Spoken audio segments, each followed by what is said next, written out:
My guest is Alejandro Carrillo. Alejandro, if you would please introduce yourself and tell us about your ranch.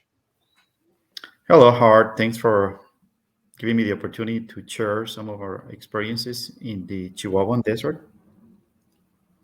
Our ranch, Las Damas Ranch, the ladies, is located or nested in the largest desert of North America on the Mexican side. That desert actually involves like 3 states in the U.S. and like about 4 states in Mexico.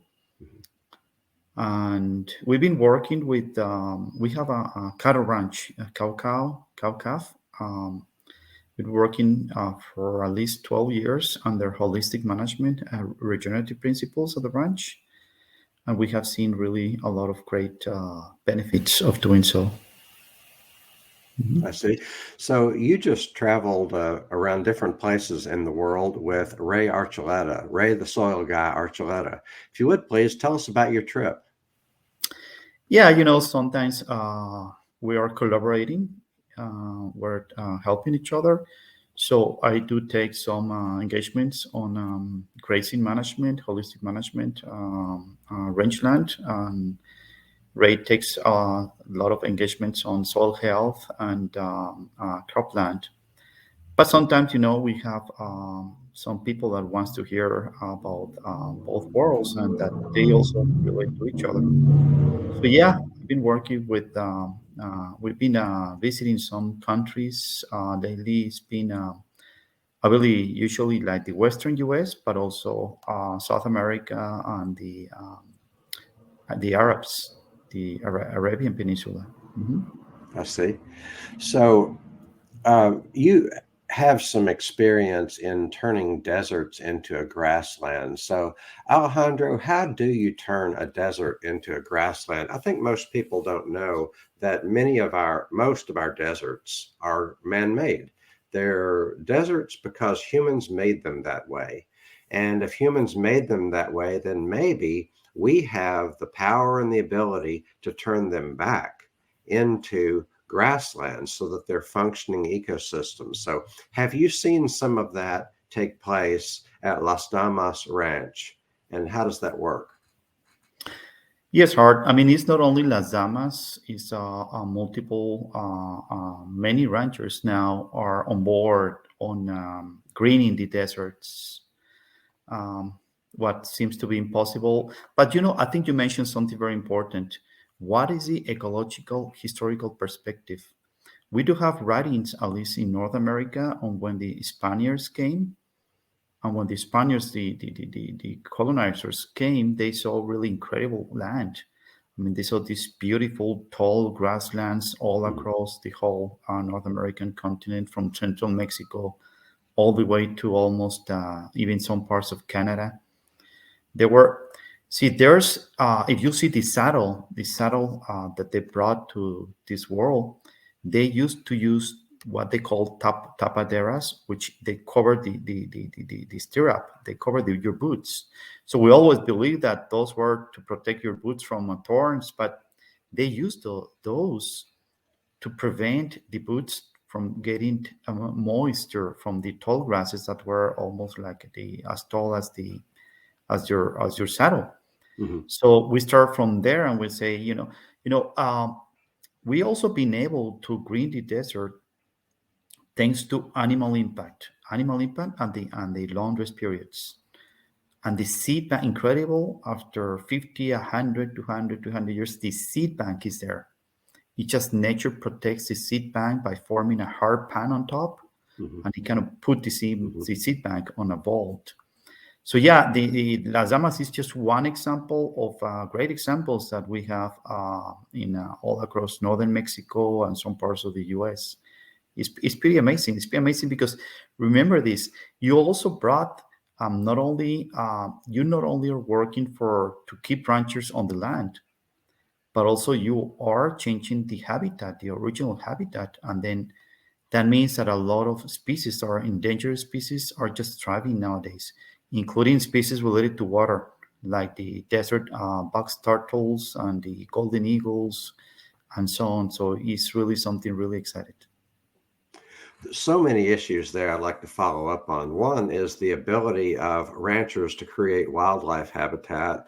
Another is the fact that the seeds are there in the seed bank. So if you get diversity, it's partly because you're activating the seeds that are already there. And an important part of that is the animal impact. That's right. I mean, remember that we used to have the bison roaming across whole North America, and it was not only the bison, but it was a multiple species. We now found out that deer, antelope, bison, and even bighorns, they used to migrate. It's just that nowadays it's so difficult with all the cities and the fences and the highways. So we have created this fragmented ecosystem. So it's really very difficult just to rewild and expect great results. And we have seen that rewilding in some places, like people placing bison or people getting rid of all the cattle in a seasonal in the Western US. And the result is really, really very bad. But for us, using livestock is really essential on the regeneration of places. It's not that we are replacing livestock with wildlife. It's really the livestock, meaning like cattle or sheep or goat or even donkeys, horses. They all, in a controlled way, mimicking nature, they Mhm. can regenerate the land with all the tools that they have. Remember that the livestock have multiple tools like the hooves and the manure and the saliva Mhm. and the even the act of breathing and so on. So with the livestock, then once you start getting back that thriving grasslands, you start seeing an incredible increase of wildlife, like deer coming back, antelope coming back, elk coming back. So we are actually using livestock, creating the Mhm. habitat that we really are looking for many years, decades. It's not So, mechanical. It's not sitting. It's not fire. It's not planting trees. mhm. As you said, Hart, we are creating the conditions for that seed to germinate. So one thing that you hear about rewilding, it's like let's make this area wild again. But the problem is that the wild animals alone don't have enough stock density to be able to really mimic nature. Is that correct? That is correct, Hart. That is correct. Even in very large areas, let's say 1 million acres, putting bison, taking down all the fences, it hasn't given the results we're looking for. It hasn't, we have not been able, first of all, and before all, to fix the water cycle. Mhm. Because once we fix the water cycle, everything start working. Mhm. I mean, you have not 10 of like of grasses, but you have hundreds of grasses. Mm. You have hundreds of herbs, and then that's yeah. I mean, pretty So much.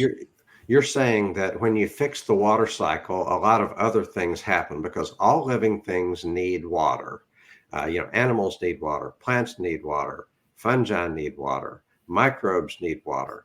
So you're saying that you are able to fix the water cycle, and then when the fix the water cycle, then other things follow naturally from that.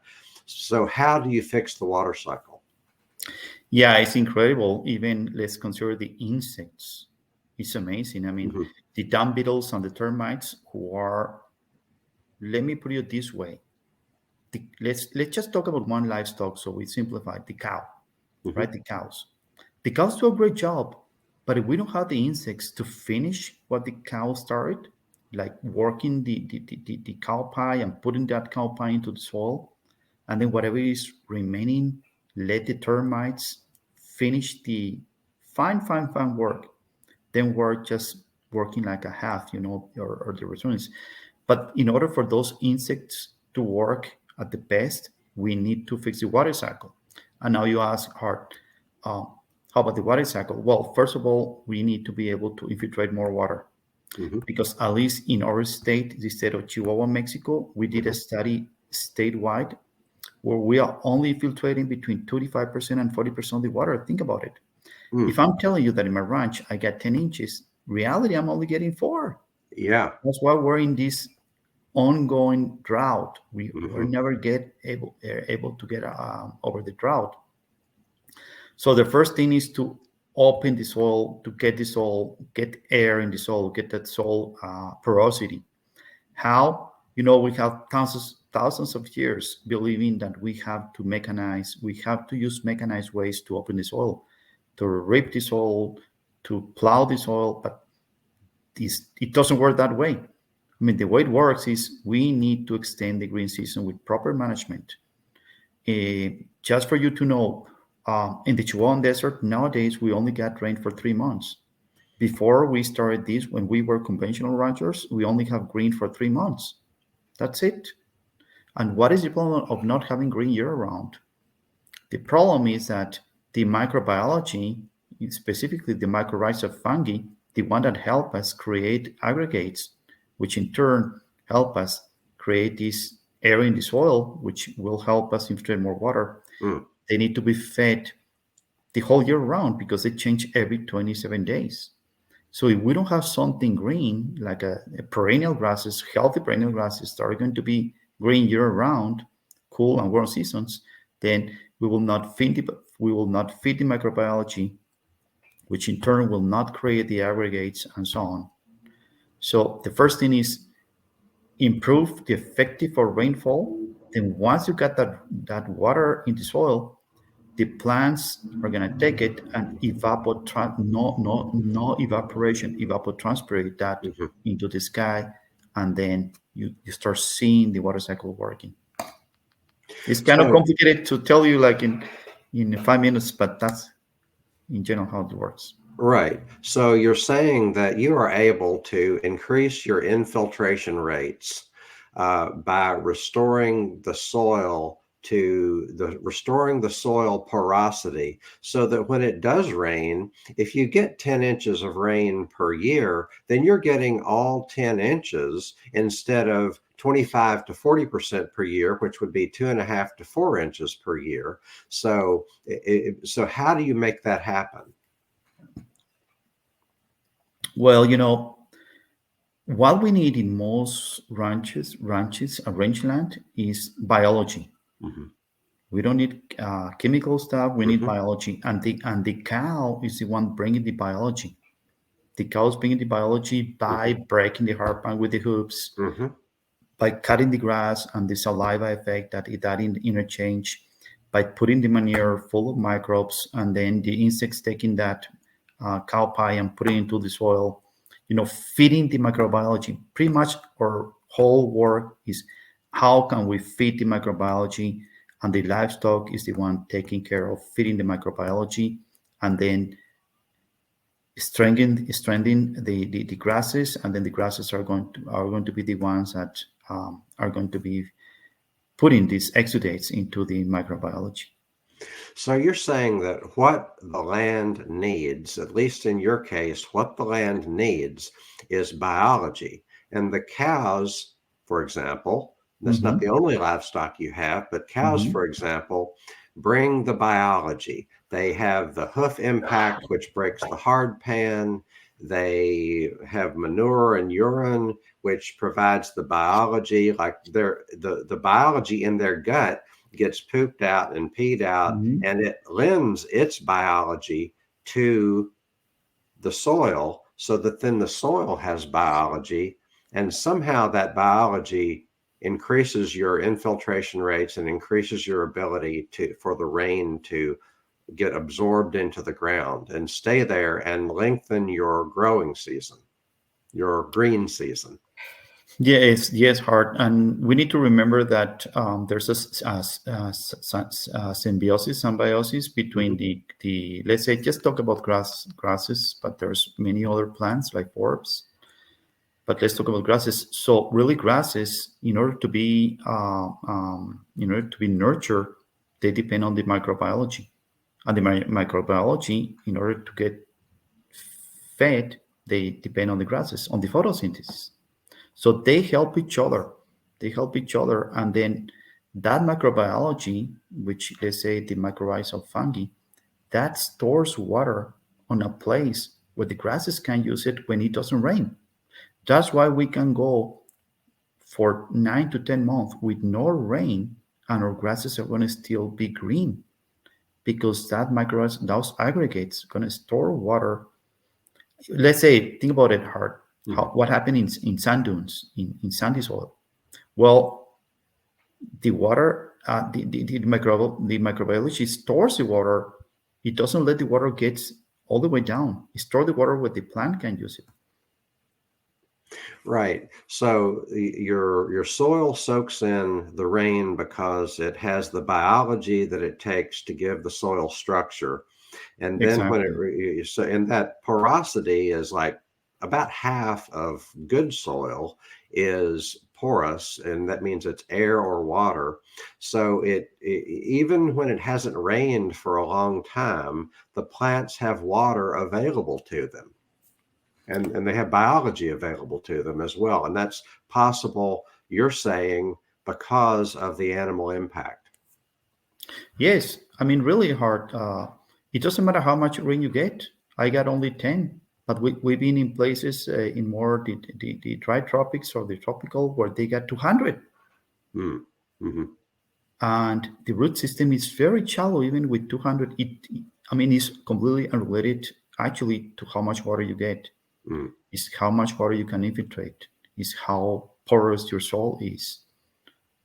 Yeah, it can be the moisture could be way below down, but the root system will go only as far as it can find water and air.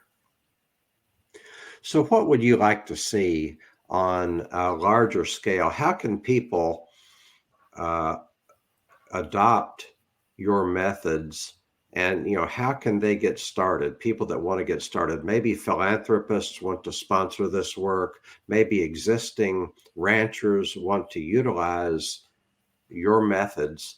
How do they get started? I think what you're doing, Hart, is so important, which is awareness, and also education is fundamental. And part of that education is to understand how nature works. Because if you ask me, Alejandro, just tell me how does this work? Well, it pretty much works by mimicking nature. I mean, there's really not a rocket science. We're just mimicking nature. So we mimic nature by rotational grazing or holistic planned grazing, and Mhm. this involves fences Mhm. and mob grazing and then rest periods. So explain how that works and what are some of the do's and don'ts with rotating your animals. Yeah, I would change a little bit that word rotational to rational grazing. Rational. I like rational, because it's a thinking process. Hmm. So we're dealing with so many variables in nature that is, even though you have a plan, but you usually never get into the whole year as based on the plan. I mean, if it rains too much, if it doesn't rain, then you're constantly adapting to the current conditions. So we bunch our cattle like a mob, or livestock, because in my ranch, in our ranch, we have everything together. We have the cows, uh, the cattle, we have the saddle horses, the mares, we have the donkeys, and nearby around that we have the sheep and the goats. So they all form like this big group, and those mobs are moved. In my case, twice a day, in the morning and the afternoon. Hmm. So they are bunched together using electric fence, and they're moving constantly. Is that movement that is we're mimicking nature? I mean, we need to move the livestock. I think for many years we didn't have much of a problem until the arrival of the barbed wire fence. When Hmm. we stopped the movement, it was nice just to put the cattle and get the product from the cattle. But now we understand that by placing an animal and not moving the animal, it will be detrimental to the pasture land, because in one way you're overgrazing certain plants on the same pasture, and on the same pasture you will be overresting other plants. And at the end of the day, both plants are going to die, both grasses. One because it's using the reserves and then it's trying to grow and you graze it again. And the other because the plants, remember, the plants, the grasses, evolve with the grazers. So they need each other as well. The other very common problem we have seen is on rotational grazing, like, and I call it rotational overgrazing, Hmm. is that most ranchers, wherever we go, they are getting too soon back to the same pasture that they graze. Hmm. I mean, it depends where you are. It could be 6 months in the Western US, or it could be uh, 20 days in tropical areas. We need to give the plants a more rest period. That's been an issue. Um, yeah, I mean, that's pretty much it. It's not a rocket science, but it takes a lot of observation and education. So you're talking about the need for rest periods and a certain amount of stock density, and you always have to monitor what you're doing. Mhm. So it's not a fixed schedule. You want to examine the pasture and see, is it ready to Mhm. be grazed again? Yes, hard. And through experience, we have learned to observe and to let the livestock lead the way. I mean, what we usually do, that's why we still use horses, is we go and ride the area, the section, Mm-hmm. and then we evaluate how is it. And then our fences, because we move twice a day, or paddocks, which is a small pasture, or paddocks are sized based on a 12-hour grazing. So it may or may not be. So we're very flexible. I mean, we're trying to size those based on the current conditions of that time of the year. It could be the growing season, it could be the dry season, it could be winter, it could be spring. So depending on where you are and the conditions, then you size that paddock to those 12-hour period in such a way that you're always more leaning towards more conservative instead of more aggressive. So every time we go and move the cows need to be full, need to be the well-being of the livestock is really very important for us. They give you a feedback, how you're doing. Are they full? Are they happy? Well, everybody's happy. Mm-hmm. If they are kind of desperate and moving a lot, making a lot of noise, well, maybe you're late on moving your livestock. Say more of that. Like, what is the process for, making decisions about where to move your herds next? And we're talking about herds that include cattle, horses, donkeys, Mm. sheep, and goats. So how do you make those decisions? Yeah, well, there's a very important decision hard at the end of the growing season. Let's say for us in this part of the world is let's say fall. I mean, after fall, very little things are gonna grow. So whatever grasses or the biomass you have, that's it. So you're gonna wait in some parts for the spring, and in my part until summer, the monsoon. So in my context, I gotta make sure that I have grass for whatever number of livestock I have for the next 10 to 12 months. If I have more livestock than grass, then I have to sell at that time. So it's at that time of the year, it's very important to adjust the numbers. But usually with this kind of management, you have more grass than livestock. So what you do? Well, you probably do some stocker operation or add more animals at that time.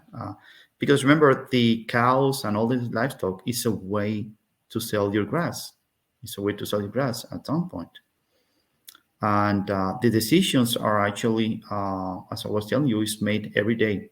Every time we go and move the cows, we we look at the animals on the very low spectrum that they're not doing well. So we take those animals out, getting into a nice large pasture, well rested, not much densities. They go back on track, and then we sell them. So Mhm. we are acting as predators at some point, but then we Mhm. change hats, and now we're the Mhm. shepherds. And it's beautiful because we don't have to push or drive. They follow you. The herd follow you because they trust you. You're like you're the shepherd. I mean, they follow you. They know that you're gonna putting them in a nice, better pasture. So yeah, it takes observation. Is a lot of art and some science. So your ranch has been in your family for generations, and then you haven't always um, practiced the ranching the way you do now. So can you talk about a little bit about your journey from, if I'm not mistaken, you were an executive with AT&T and then decided to go back into the family ranch, and then you did it conventionally for a few years, and then you moved more toward where you are now.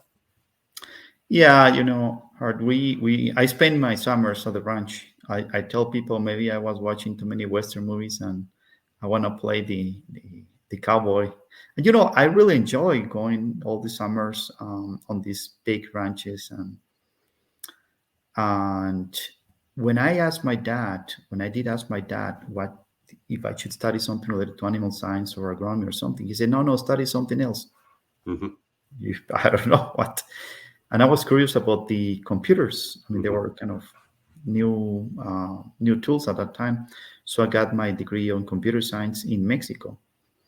Then I have, as a software engineer, I had the opportunity to work in the US, and I spent sometimes working in the financial industry as a programmer and consultant in the US. So I ended up living in Miami, working for Reuters, the news agency. So I was traveling, and then my dad, when he turned 70, he went to Miami. He said, can you help me with the ranch? And I said, yeah, let's change to a different sport, which, I love it. And the thing that I did not want to do is to keep working at the ranch the way we've been working, because things were really getting very difficult. I mean, more inputs. Remember, as you lose biomass, you have to bring it from somewhere else, and it's going to cost you. Hmm. Supplements. So when I joined the ranch, we were supplementing like between 6 and 8 months. Remember, on this conversation we're having, we used to have green grass only during the 3 months, because our perennial, which were like only like 3 or 4 species of perennials, the ones that could deal with the overgrazing, they were behaving like annual grasses, very short uh, time span. I'm not saying that they were like annuals. They were springing and then dying at the same time, but they were behaving because they stay only green. So when you don't have anything green, you have to supplement your cows. So I was very fortunate that when I came back to the state of Chihuahua, Mexico, there were really good holistic management practitioners. Mm. So somehow, we found each other. I took some classes on holistic management back in 2006, and then we started the journey. One thing that I think we did very important was to stay together. And then they asked me, Alejandro, why don't you help us find whoever is the best grazers around the world? So we invest in our education, and people were always surprised because we never went to a workshop alone. We were like the between 5 and 7 of us. They call us like at times the Seven Magnificent, Mm. like the movie. Hmm. So it's that community that really make you very, very strong in terms of constant communication, visiting each other. And then we created a nonprofit organization called Pasticultores. So our idea was, okay, we know this, but we have the obligation to share. So we put workshops locally in the state of Chihuahua, and then at a much more affordable prices than just people having to go somewhere else. So it was that community driven that is really helping all northern and other parts in Mexico, spreading the word about return. We cannot do this by ourselves. I mean, we have to understand. The other thing we need to understand, Hart, is we need our neighbors. We need our neighbors. I mean, we need our neighbors more than the ranches. People say, "Yeah, oh, this is great, Alejandro. We need rain to get all the runoff and all that from the neighbors."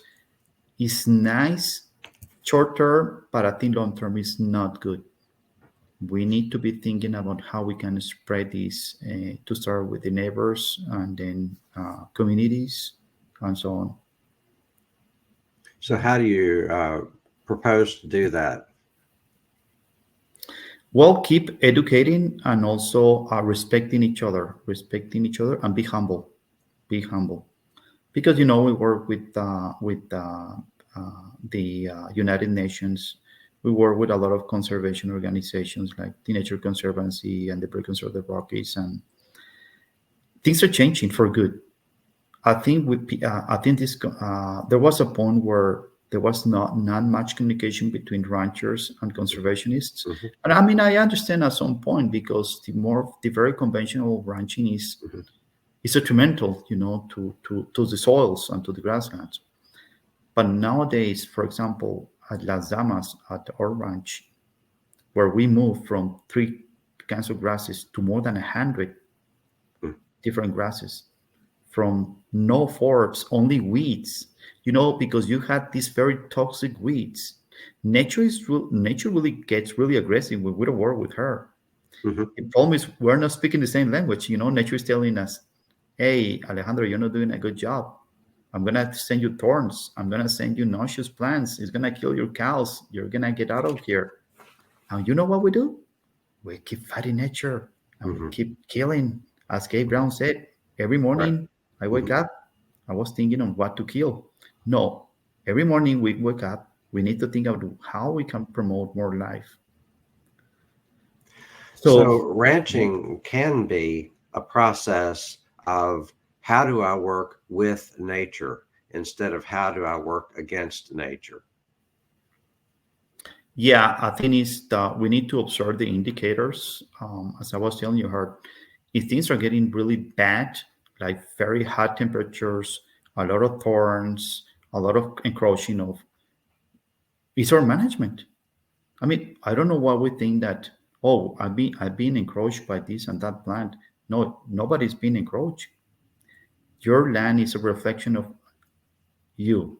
I mean, my land is a reflection of me.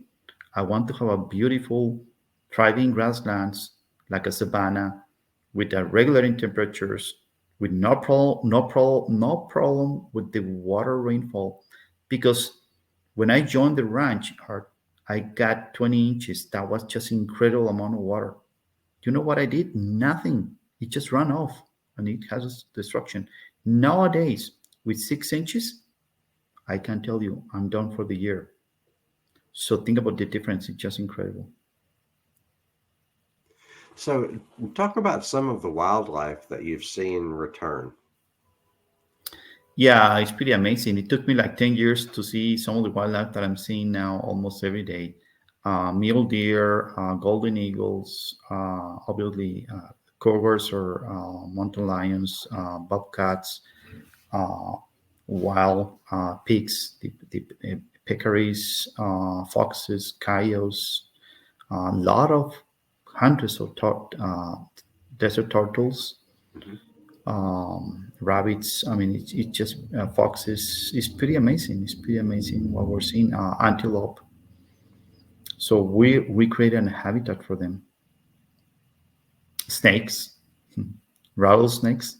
It sounds like this is exactly what we want to see, where Mhm. humans, when we produce food for ourselves, Mhm. we're creating a space for wildlife to return. It's not a trade-off. It's not an either Exactly. or. Exactly. I think that's the excitement of young people coming back, because we are now able to provide a response for a much needed way of doing things. I mean, we are taking care of the water, we are taking care of the wildlife, we are doing a good business for the rancher, because we're lowering the cost and increasing the carrying capacity. All the plants and grasses and forests are thriving, and it's really and well, and something very important, Art, the nutritional density of food is just incredible, because now we know that if my cow, just to put a livestock or my sheep, the more different grasses, I mean, giving the soil is good, right? But the more different grasses and forbs that they eat, those phytochemicals or those phytonutrients are going to be on the meat. And those are the ones that are going to give flavor to the meat. It's like the wine. Well, this is very important because nutritional density comes from biological diversity, as I understand it. If ranches and farms are biologically diverse because there's many plant species, there's many animal species, there's many wild species, including insects, including birds, then the food that we ultimately eat becomes kind of infused with the nutrients that we need. Whereas if we grow our livestock we're feeding our livestock on three different kinds of feed, or we have a monocrop that does not have anything resembling diversity. In fact, we use chemicals to get rid of the diversity, then our food is not going to be nutritional. That's it. I mean, let's remember that let's start with the plant. I mean, the plant needs the microbiology to get nurture from the minerals that are inert. So the microbiology is feeding the plant, and in turn, it's just one plant, let's say one grass. But if we are targeting, see, let me tell you, Hart, I'm targeting for more than 200 grasses. That's why we have the management not to promote 3 or 4 grasses. We are trying to promote 200 grasses and 200 forbs. Why am I mentioning forbs? Because the forbs that we need, the flowering forbs, and that ties back to the Bible, right? Remember, the Bible says the promised land of milk and honey. In order for you to produce milk, you need a high protein, high energy plant. In order for you to produce honey, you need flowering plants. So grasses are really helping us to fix the water cycle. But once you start fixing the water cycle, you start seeing more forbs. And the forbs actually are way, way much better than grasses. But we need the grasses to get the forbs. Right. So all The that forbs are better diversity for what? For the grazing animals or for the wildlife, or both? for everything. For everything, they are crucial there. And for the insects, for the bees, for the cows, for the sheep, for the goats, for the horses, they have high energy and high protein. I mean, the grasses really cannot compete. But they are part of the whole ecosystem. But in order for you to have more forbs, you need to get the water cycle correct, even in the desert. So our goal is to have hundreds of grasses, hundreds of forbs. So that will be really a thriving ecosystem for wildlife and for livestock. If you would please tell us about some of the plant species that you've seen emerge, especially the forbs, and how do you see the wildlife feed upon them and interact with those species? Yeah, it's I mean, for me, bees. I mean, it's incredible. It's incredible the growth of the population of bees, European bees, but also native bees. It just Gabe Brown went down to my ranch the last time, and he said, Alejandro, I've been in the 50 states in the US, and I've never seen so many insects anywhere. Mhm. Obviously, it's creating the habitat, but the very important thing is not to kill them. Right. We've been using so many toxics in the US and some parts also of Mexico and many places in the world that we're killing the whole insect population. And obviously, even if you observe livestock, when they get into a paddock, all they're doing is going first for the forbs. Mm. Those flowering, Well, I plants. know some cattle farmers here in Kentucky who they do two things to their pasture that I wish they would kind of rethink this. One is they use nitrogen fertilizers, Mhm. and the other is that they use 2,4-D as an herbicide because they feel like they have to get rid. 2,4-D is for Yeah. broadleaf, and broadleaf includes the forbs as opposed to the grasses. And they Mhm. feel like they have they feel like the forbs and the broadleaf are competing with their grass. They don't Mhm. see the forbs and the broadleaf, or the bushes and the trees for that matter. They don't see that as forage. What do you think of that? I think we need to change the way we see things. I think we need to see a much more diversity for all wildlife, but also, the plants think about it like applying the principles of the diversity and covering the soil on orchards. The, the trees are really are thriving on a soil on soil covered with different plants. So there's this misperception that they're competing. There's Hmm. way more collaboration in nature Hmm. than competition, and it's just the way we see things. I mean, we want to see green. We want to see green year round. I mean, I'm not saying that you're gonna have this lush green during the growing season, but you have some green. If we can have some green during the non-growing season or winter, we don't have to supplement our cows. Well, that's very important because, ranchers have to be profitable. And one way to be more profitable is by decreasing your input costs. And when you have to supplement feed much, much less, then you're lowering your input costs. So, Yeah, it's the margins. I mean, the margin is first of all, how can I decrease costs? Because that's what's killing most ranchers. I mean, and remember, everything just going up, and the cattle prices are not matching the mhm, inflation of many inputs. So the first thing is how can we, with what I have, how can I lower the inputs? And the other thing that will eventually come is, and the ranch have to tell you is, the ranch is going to tell you, I need more animals. That's fine. Let's increase the animals.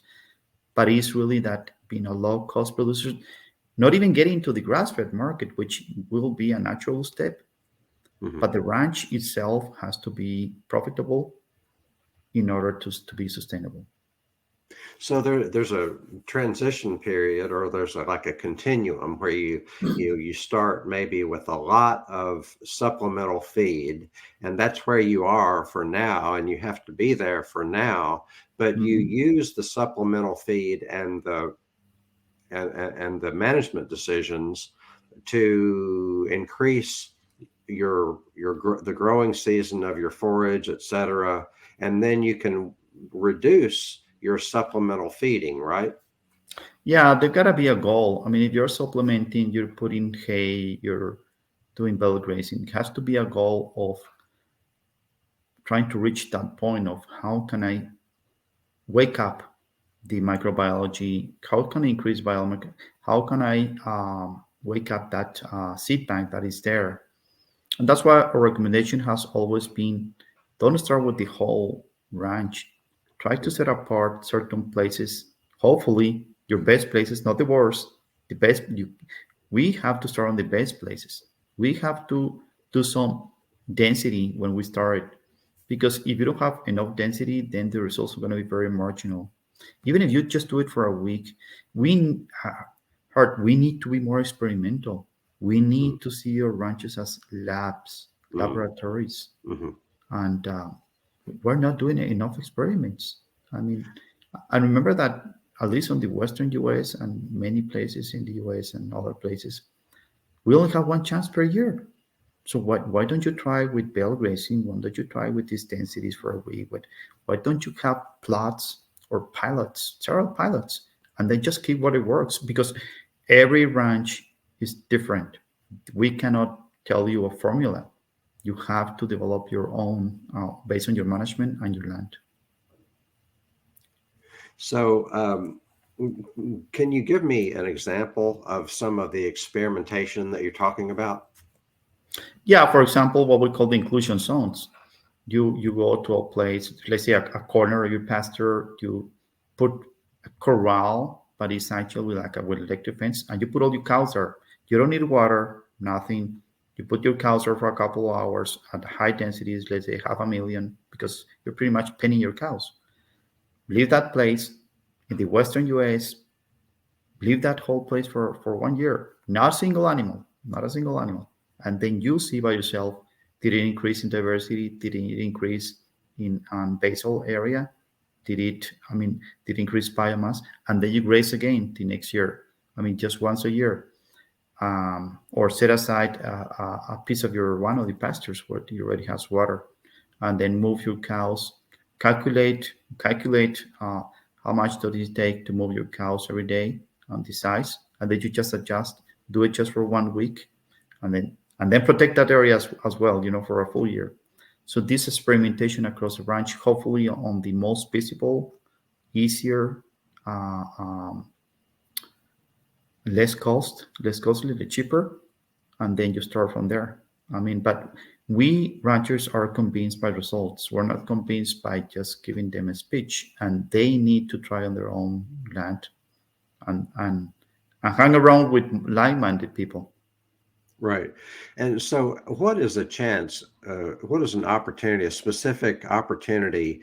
Where do people who want to consider holistic management, like you do, where can they find a community? Where can they go to learn? Where can they find a community of people to learn from? Yeah, Hart, there's a lot of workshops through the Sarah Institute to Holistic Management, through the Soul Health Academy, Understanding Ag, uh, District Conservations. We have a huge advantage than we have 20 years ago, and that is the media, that is the internet. So I think people looking for, they'll find these different ways of learning, the YouTube school, and yeah, I mean, there's so much information that is out there. And I mean, we have to recognize that the younger people are more interested on this, but there's no age, there's no limitation. Mhm. The information is out there. I mean, even, yeah, podcasts like you're doing is just great way of keep learning.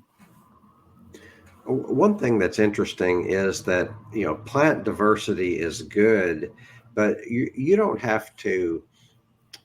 If you're going for more plant diversity, you don't have to sow seeds. You're just activating the seeds that are already there by creating the condition for the seeds to grow. And then once more plants are activated, I believe the soil science shows that when you have more diversity in the plants, then those roots below ground uh, do the more diversity underground is better. So the plant diversity helps to stimulate the underground diversity, which helps build soil carbon, and the soil carbon, including the soil organic matter, kind of makes your soil into a sponge so that it can absorb the rainwater, which then further encourages plant diversity, right? Yes, hard. I think that's the seed bank, but also we need to keep in mind that the animals, the wildlife is, and it's even the livestock, they're very smart into moving seed.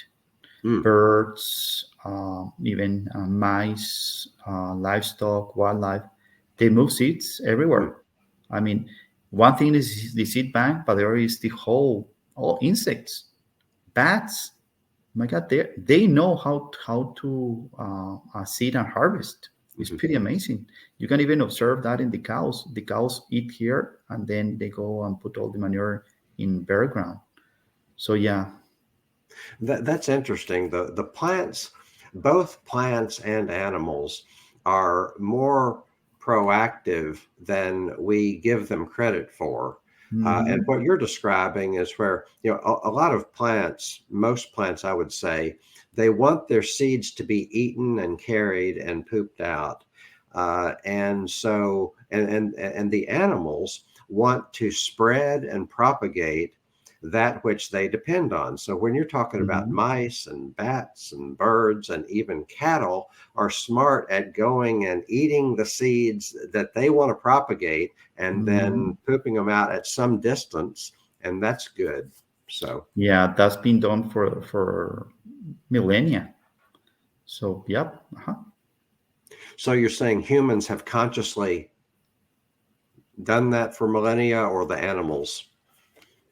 let's say all. hmm Well, we're coming up toward the end of our time. What else did you want for our audience to know about, Alejandro? Well, I think it's been a great conversation, Hart. We can spend not hours but days, talking about this Mhm. exciting adventure we got into. We are excited about the future. We are excited about what's coming and what's going on. I think one of the most beautiful things we do is we have the results on the ground. I mean, we're not planning. It's not a theory. It's the results are on the ground. We've been able to green deserts, and I think we can do it, but we need to build an army of these ranchers and farmers, which we are taking the reins on this, and we need more people. We need support from the consumers as well, because I think we all have the right to eat well. Mhm. Let the food be our medicine, and we're very excited about what's going on. Alejandro, this has been a wonderful conversation. Thank you so much for joining me. Thank you, Hart. And Thanks for the how can opportunity. people stay in touch with you? Well, they can take a look at the website we have, desertgrasslands.com. That's we have some information there, and follow us on Facebook and on Instagram and on LinkedIn. Mhm. Sounds great. Well, thank you so much for your time. Thank you.